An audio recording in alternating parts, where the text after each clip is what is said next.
Ce qui est fascinant avec la plume, c'est qu'on va la retrouver à la fois en Amérique du Nord, en Amérique du Sud, et on la retrouve sur des bijoux qui correspondent tout à fait à notre définition de la parure.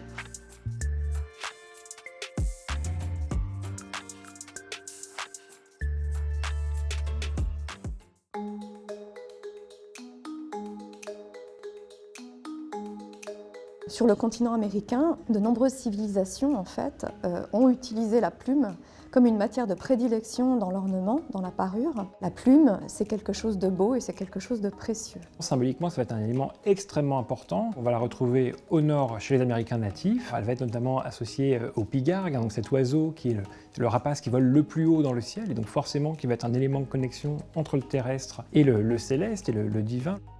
Au sud, chez les Aztèques, chez les Mayas, chez les Incas, bien sûr, elle est beaucoup plus colorée. On va voir en Amazonie des perroquets, en Amérique centrale des quetzals, quelque chose de très très coloré, et qui là aussi unit un petit peu le monde des hommes, le monde de la nature. L'usage était d'aller récupérer des plumes dans leur nid, qui étaient souvent placées à des endroits assez difficiles d'accès. Plus il y avait des plumes, plus ça signifiait qu'on était brave et qu'on avait du pouvoir. C'est quelque chose qu'on pourrait apparenter à la couronne, à la médaille. C'est quelque chose qui va vraiment s'obtenir et qui va attester d'une ascension dans la société, dans une tribu.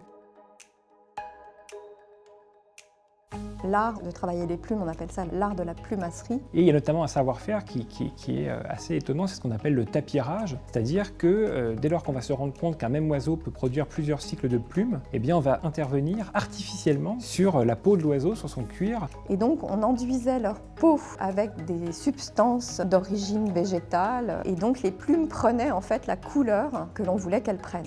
Et de fait, on va pouvoir comme ça obtenir des couleurs qui n'auraient pas été celles naturellement créées par l'oiseau lui-même, et donc des objets tout à fait étonnants. Plus que de bijoux, on va parler en fait de parure, et c'est vrai que ce qui est intéressant, c'est que la plume, on va la retrouver sur différents éléments, sur des bracelets, des pendentifs, en ornement de tête.